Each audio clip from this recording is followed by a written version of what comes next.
Fellas, there's a lot of talk in the social media world, in our society, about the dime, the perfect 10 of a woman. That obsession with finding that perfect woman, that is everything. She has a banging body with tatas out to here and a booty that's big, but you can bounce a fucking quarter off of it more than once. But she's also got brains, she's well spoken, da-da-da-da-da. Cleans up right, presents herself well, good, healthy, positive attitude, not a bitch. So I'm talking about women sometimes, let's face it, that could be one of the biggest challenges of all. But in the process of searching for that perfect 10, you might pass up some good 6.5s, 7s, 7.5s. And you know what? Let's be realistic. Those dime pieces are very, very rare. And sometimes what you think is a dime is primarily based off of physical appearance, which eventually can go. And sometimes you see that happen in a dramatic way with people. And then what are you left with afterwards? Whereas a good solid 7, a lot of times can still stay a 7, 5, 10, 15, 20 years down the road. And even that 7 is based primarily off of the physical appearances. When you factor in the other things, it probably bumps their grade upwards. So at the end of the day, what really matters? Do you need the perfect 10 that on outward appearances looks perfect? Or is the 7 okay and more than good enough? When I look at this performance by the Bears on Sunday in Santa Clara against a bad 49ers team, it most certainly wasn't a 10, but it was a solid 7. And that's okay. Coming off of an emotional week last week, where you're hosting the Green Bay Packers with a chance to get revenge for week 1, a chance to start to change the whole landscape of the rivalry that really hasn't been a rivalry for 2.5 decades now because the Packers have owned them, with a chance to clinch not only a playoff spot, but the NFC North title. And then being successful in doing so, to have to follow that up the next week by going on the road to face a competitive 49ers team is a really tough task. A lot of teams in this position would have failed to get it done. It wasn't pretty. I mean, you score 14 points, that's not pretty. But it was good enough. It's good enough for you to still get your nut and feel satisfaction about it, just like that 7 probably is. Doesn't always have to be a 10. Sure, you would love it to be a 10, but in reality, is it really a 10? And in the grand scheme of things, it doesn't fucking matter. Because as a puss, let's go to Pound Town. You know what I mean? This Bears win was a solid 7. Sure, there are things that concern you, but there's a reason to be happy with it. This is the Bears' 11th win on the season. 11th. How many people thought that that was possible heading into this season? Oh, me. And a few scattered others, sure. But a lot of other people still thought this was maybe a 7-9 to a 9-7 team. Maybe on the outside looking into the playoffs or right in the wild card mix. But talking about the divisional title in a division where the Green Bay Packers still have Aaron Rodgers, where the Minnesota Vikings were an NFC championship game team last year, and they added an actual quarterback in Kirk Cousins. Give me a break. But here we sit, the Bears are 11-4, and heading into Week 17 with an outside chance, with a win and a Rams loss, of getting a first-round bye in the playoffs. This has been, at the very least, a very successful regular season for the Chicago Bears. Matt Nagy's done a good job. Obviously, Ryan Pace did a fantastic job assembling and acquiring the talent for this team this year. When you look at this game itself, this is where it's really helpful to have a great defense, because great defenses can be more consistent in the way that they show up, especially on the road. Defense can travel better sometimes than offense can. And as you look ahead to the playoffs, you want to be able to count on something to be there, whether you're playing at home or whether you're playing on the road.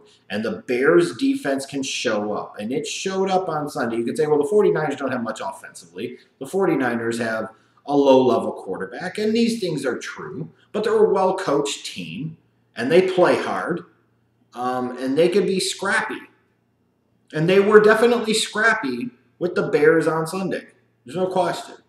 This is not a banner game for the Bears, but when you look at the circumstances and when you look at the kind of prevailing headwinds that the team was flying into, I'm very, very pleased with this performance on Sunday. As far as Trubisky, he had a very accurate day. It was kind of a reserved, kind of measured day for the most part. Not a lot of throws down the field. That one great throw to Allen Robinson, yes. But that's okay. I don't knock Trubisky for that. I knock him more for when you make this tremendous athletic play to scramble out of trouble a couple of times and roll out, and then you throw this horrible ball that gets picked off in the red zone. Those are the things that are the backbreakers with Trubisky. Sometimes it's easy to forget that he is a young quarterback and they are prone to these type of mistakes. That is absolutely true. But you are also in a position where you cannot take those types of risks. You cannot take those types of chances and make those poor decisions, especially there. Sometimes it's not about the quantity of mistakes that Mitchell Trubisky makes.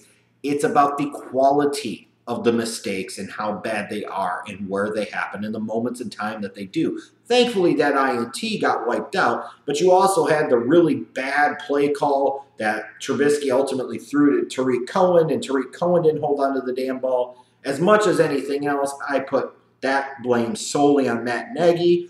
Run the damn football up the middle. You were having success with Jordan Howard doing that. Sometimes being cute for the sake of being cute is not cute at all. You're trying to be a 10, where a 7 is more than good enough to get the nut. In this case, the nut is the W. But swinging for the 10, you might end up with a fucking 3. So one of the concerns that I have about this Bears team come playoff time is not so much Trubisky. It is the love of gimmickry and trickeration and getting fancy and too cute, trying to be perfect and trying to catch the team that they're facing off balance, that ultimately you throw yourself off. You don't really establish a pattern, a rhythm. You don't get a good flow going for you. You don't get that momentum going for you, because there's still nothing more demoralizing than being able to out-physical a team and pound it down their damn throats. And the Bears have the running back to do so. And at times you could sprinkle in a Tariq Cohen and he could beat you a different way on the ground. But this team really prefers Tariq Cohen on the ground. And at times that's cool and at times that's not. Tariq Cohen needs to do a better job of holding on to the damn football. Such a dynamic, great playmaker. What you don't need is to get to the playoffs and a play like that where you put the ball on the ground at an inopportune time could end up costing this team.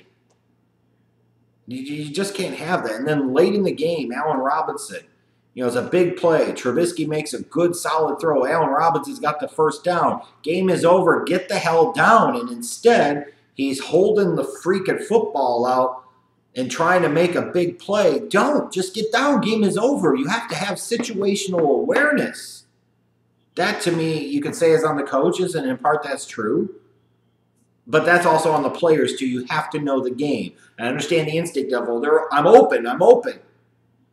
You got to fight against that urge. You've seen Todd Gurley do this to the great frustration of fantasy football owners this year, where he doesn't go into the end zone where he can score an easy touchdown because he's trying to run the clock out to help the team win the game.